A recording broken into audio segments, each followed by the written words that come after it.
तो फिल्म की शुरुआत होती है एक प्रेग्नेंट लड़की से जो फोन पर अपने हस्बैंड से बात कर रही थी। अब क्योंकि पूरी मूवी में डायरेक्टर ने इस लड़की को कोई नाम नहीं दिया हुआ, तो इसे हम लड़की ही कहकर बुलाएंगे। ये लड़की ज्यादा परेशान इसलिए थी कि पिछले कई दिनों से उनके शहर में सैलाब आया हुआ था और लंदन की सड़कों में बहुत ज्यादा ट्रैफिक फंसी हुई थी। और उसी ट्रैफिक जाम में उस लड़की का हस्बैंड भी था। उसका हस्बैंड उसे यकीन दिलवाता है कि तुम सब्र रखो, मैं आ जाऊंगा जल्दी। लड़की उसकी बात मानकर फोन बंद ही कहती है कि उसे बहुत ज्यादा लेबर पेन होने लग जाते हैं। वो दिखती है कि दरवाजे से अब पानी उसके घर के अंदर आने लगा था और एकदम से खिड़की को तोड़ते हुए भी दरिया के बहते पानी की तरह पानी सारा उसके घर के अंदर आ जाता है। वो खुद भी इसी पानी में डूबने लगती है। दर्द में वो इस पानी से बचने की कोशिश तो कर रही थी और इस सारी कोशिश के दरमियान वो बेहोश हो गई। उसे जब होश आया तो उसने अपने आप को हॉस्पिटल में देखा। फाइनली वो एक बेटे की माँ बन चुकी थी। ठीक वक्त पर उसके हस्बैंड ने उसे आकर सैलाब से भी बचा लिया था और उसे हॉस्पिटल भी ले आया था। अभी ये लोग अपने बेटे को देखकर खुशी हो रहे थे कि तभी डॉक्टर्स ने उन्हें पास आकर बताया कि उन्हें जल्द ही अपने बेटे का नाम रखते हुए उसका बर्थ सर्टिफिकेट बनाते हुए यहाँ से जाना होगा, क्योंकि सैलाब की वजह से यहाँ पर पेशेंट्स बहुत ज्यादा हैं और बेड्स बहुत कम। वो लड़की घर जाना चाहती थी, पर उसका हस्बैंड उसे बताता है कि उनका घर पूरी तरह सैलाब में डूब चुका है और अब इन्हें अपने गांव जाना होगा। गांव के रास्ते में लोग देखते हैं कि गाड़ियों की लंबी लंबी लाइनें थी। हर कोई सेफ जगह की तरफ जाना चाह रहा था, इसीलिए सिक्योरिटी पुलिस भी यहाँ पर बहुत ज्यादा थी। वो गांव की तरफ सिर्फ गांव में रहने वाले लोगों को ही जाने दे रहे थे। इस लड़की का हस्बैंड मिन्नतें करता है कि हमें जाने दें, मैं गांव में ही पला पड़ा हूँ और मेरे मॉम डैड भी वहीं रहते हैं। पहले तो ऑफिसर्स उसकी बात नहीं मानते। जब वो बताता है कि मेरे पास एक छोटा सा बच्चा है जो अभी पैदा हुआ है, तो ऑफिसर्स उसकी बात मानते हुए उसे आगे भेज देते हैं। फाइनली ये लोग अब अपने गांव आ गए थे। लड़के की मॉम और डैड इन दोनों को बहुत अच्छे से वेलकम करते हैं और बच्चे को देखकर बहुत ज्यादा खुश होते हैं। वो इन्हें बताते हैं कि ये लोग कई हफ्तों तक यहाँ पर आराम से रह सकते हैं, क्योंकि इन्होंने कई हफ्ते का खाना और पानी जमा करके रखा हुआ था। लड़की का हस्बैंड देखता है कि पास वाला घर खाली पड़ा है। ये लोग उसे अपना घर बनाने का डिसाइड करते हैं। कुछ दिन की जिंदगी तो अच्छी गुजरती रहती है, पर फिर एक दिन इनका भी खाना खत्म होने लगता है। इसी दौरान सबको ये खबर मिलती है कि गवर्नमेंट ने समुद्र के पास शेल्टर्स लगाए थे और वहां पर खाने का इंतजाम भी किया हुआ था। ये लोग वहां जाने का डिसाइड करते हैं, लेकिन इन्हें खबर मिलती है कि वहां तक पहुंचना बहुत ही ज्यादा खतरनाक है। जिस शहर से वो लड़की और लड़का आए थे, लंदन अभी भी पानी से डूबा हुआ था और यहाँ पर सुनामी भी आने का खतरा था। अब ये लोग फैसला करते हैं कि ये खतरा उठाएंगे और खाना लेने जाएंगे, नहीं तो भूख से मर जाएंगे, क्योंकि उस लड़की ने तो अभी कुछ दिन पहले ही एक छोटे से बच्चे को जन्म दिया था। इसीलिए उस लड़की को छोड़कर बाकी तीनों लोग खाना लेने के लिए चले जाते हैं और जाने से पहले वो लड़का अपनी वाइफ और बेटे से वादा करके जाता है कि वो जल्द ही वापस लौटेगा। उन दोनों के लिए घंटों गुजर जाते हैं। जब ये लोग वापस नहीं आते तो उस लड़की की बेचैनी बहुत ज्यादा बढ़ जाती है। वो बच्चा भूख से लगातार रो रहा था। इस लड़की के पास बच्चे को चुप करवाने का कोई तरीका नहीं था। अचानक दरवाजे पर नॉक होती है और वो डर जाती है। हिचकिचाते हुए उसने दरवाजा खोला तो सामने एक आदमी और बच्चा था, जिनकी हालत भूख से बस मरने वाली हो रही थी। इस लड़की से उन दोनों की हालत देखी नहीं जाती और वो उन दोनों को अपना बचा हुआ आखिरी टाइम का खाना भी दे देती है, क्योंकि वो तो इस उम्मीद में थी कि उसके हस्बैंड तो खाना ले ही आएंगे। दोनों अजनबी खाना खाकर लौट जाते हैं और थोड़ी ही देर बाद उस लड़की को अपने घर के बाहर कार रुकने की आवाज आती है, जिसके अंदर से अब उसके हस्बैंड खून में लथपथ उतर रहा था। वो लड़की डर गई। लड़की ने अपने हस्बैंड को पकड़कर बहुत से सवाल किए, लेकिन वो लड़का किसी भी सवाल का जवाब दिए बगैर खामोश रहा। कार के अंदर देखते हुए उसने देखा कि उस लड़के के डैड बहुत ज्यादा जख्मी थे और लड़के की मॉम तो जिंदा ही नहीं रही थी। लड़की वहीं पर बैठ गई। लड़के ने उसे बताया कि खाने की तलाश में जितने भी लोग आए थे, उनके दरमियान में धक्कम पेली इतनी ज्यादा शुरू हो गई कि मॉम उन सब के अंदर कुचल कर मारी गई। वो बताता है कि मैंने मॉम को बचाने की कोशिश भी की, लेकिन उस भीड़ में मैं कुछ भी नहीं कर पाया। उसके डैड तो बिल्कुल टूट चुके थे। वो ये गम बर्दाश्त नहीं कर पाए और थोड़ी ही देर बाद उन्होंने अपनी जान ले ली। इस हादसे ने उस लड़के को पूरी तरह तोड़ दिया था। वो लड़की यानी उसकी वाइफ उसे हौसला देने की कोशिश करती है और उसे मशवरा देती है कि अब हमारा यहाँ रहना पॉसिबल नहीं है, बेहतर यही है कि हम लोग गवर्नमेंट के बनाए हुए शेल्टर्स में चले जाएं। वो लड़का इमोशनली इतना कमजोर था कि फैसला नहीं कर पा रहा था। वो अपनी वाइफ से कहता है तुम अपने बेटे को लेकर चली जाओ, मैं अपने मॉम डैड का घर छोड़कर नहीं आऊंगा। लेकिन वो लड़की भी अपने हस्बैंड को छोड़कर जाने के लिए तैयार नहीं थी।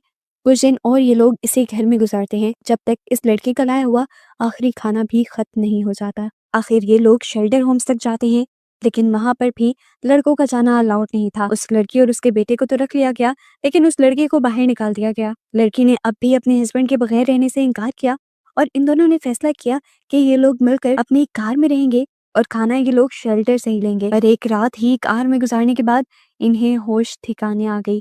कार में बहुत ज्यादा सर्दी थी और कार में रहना मुमकिन ही नहीं था। अब अगले दिन जब ये लोग खाने की लाइनों में लगने लगे तो खाने की लाइनें इतनी लंबी थी कि उस लड़के को तो खाना मिल ही नहीं पाया। उसकी वाइफ ने बहुत मुश्किल से लाइंस में लगकर उसके लिए खाना ढूंढा।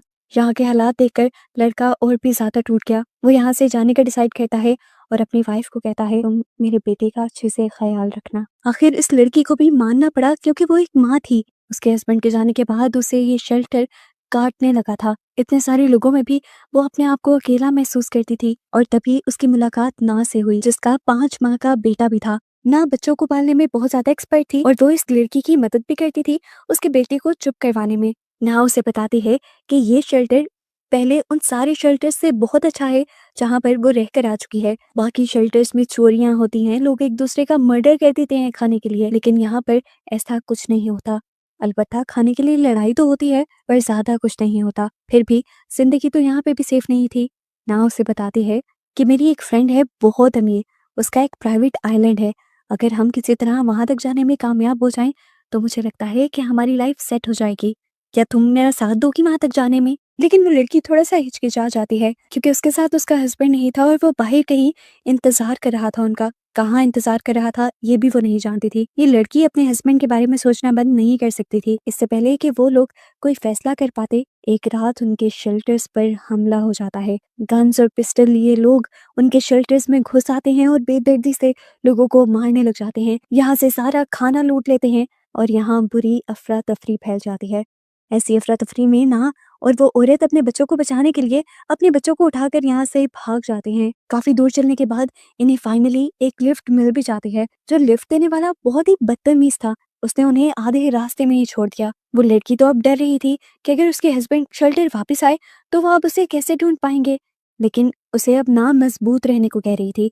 वो कह रही थी कि अगर तुमने कदम उठा ही लिया है तो अब तुम्हें मजबूती से उसके ऊपर चलते रहना होगा। वो उसे कहती है, देखो जिंदा रहना सबसे ज्यादा जरूरी है, बाकी सब बातें बाद में। चलते चलते ये लोग एक घर के पास पहुंच जाते हैं जहाँ पर एक आदमी था। वो खाली खाली नजरों से इन दोनों को देखता है और हैरानकुन तौर पर इन दोनों को खाना भी ऑफर करता है उस दुनिया में जहाँ खाना बहुत कम रह चुका था। ये एहसास ऐसा था जैसे उन दोनों लड़कियों को नई जिंदगी मिल गई हो। ये तीनों एक साथ बैठकर आग के पास बातें करते हैं और अपनी अपनी कहानियां सुनाते हैं। उस लड़की की कहानी तो सबसे ज्यादा दुखी थी। सैलाब के दौरान जब ब्रिज टूटा था तब उसकी पूरी फैमिली मारी गई थी, बचा सिर्फ वो। सुबह जब ये लोग उठे तो इन्होंने देखा कि वो लड़का तो पहले ही जा चुका था, लेकिन इनके लिए एक नोट छोड़कर गया था जिसमें उसने बताया कि अगर वो नॉर्थ की तरफ जाएंगे तो वहां से उन्हें बहुत सारी बोट्स मिल जाएंगी जो उन्हें उनकी मंजिल तक पहुंचा देंगी। इन दोनों के लिए तो ये इतनी बड़ी खुशखबरी थी जैसे इन्हें नई जिंदगी मिल रही हो। ये लोग उस तरफ किनारे पर चले जाते हैं, पूरा दिन इंतजार करते हैं, लेकिन कोई कश्ती नहीं आती। जब इनकी उम्मीद टूटने ही वाली थी तभी इन्हें दूर से आती एक कश्ती नजर आई। इस कश्ती को अपनी तरफ आता देखकर ये दोनों बस पागल ही हो गई थी। ये लोग खुशी में उस कश्ती में बैठ जाते हैं। फाइनली ना अपने दोस्त की आइलैंड की तरफ बढ़ रही थी, जहाँ जाकर इनकी किस्मत भी चली कि ना के दोस्त ने इन्हें धोखा नहीं दिया बल्कि बहुत अच्छे से इनका वेलकम किया। फाइनली ये इतने अरसे में पहली मर्तबा था जब इन्होंने पेट भर कर खाना खाया था। आज काफी अरसे बाद ये लोग सुकून की नींद सो रहे थे, लेकिन उसके बावजूद उस औरत के अंदर कुछ खाली खालीपन था। उसे अपने हस्बैंड की याद आ रही थी। उसे अब लगने लगा था कि जैसे सब खत्म हो गया, उसकी फैमिली उससे छिन गई। अब वो अपने हस्बैंड से कभी नहीं मिल पाएगी। कई दिन कई महीने गुजर गए। उसका बेटा थोड़ा बड़ा हो गया, लेकिन वो अपने ख्यालों से अपने आप को निकाल ही नहीं पाई। यहाँ पर जो एक बूढ़ी लेडी थी, ना की दोस्त की मॉम, वो उसकी उदासी को महसूस करती थी। एक दिन वो उसके पास आकर बैठी। उन्होंने उसे समझाया, देखो बेटी, अगर तुम अपने पास्ट में ही कैद रहोगी तो अपनी प्रेजेंट की और फ्यूचर की लाइफ कैसे बना पाओगी? देखो तुम्हारा एक बेटा है, तुम्हें उसके लिए भी चलना है, तुम्हें हिम्मत करनी होगी।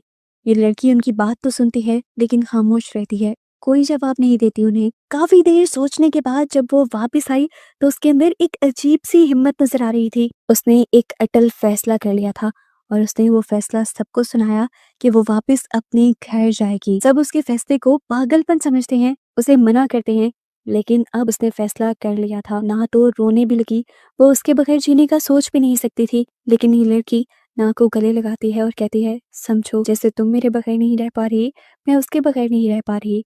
अब क्योंकि उसने फैसला कर ही लिया था, तो यहाँ पर उसकी दोस्ती मॉम उसका साथ देती हैं और उसे एक कश्ती पर बिठा देती हैं।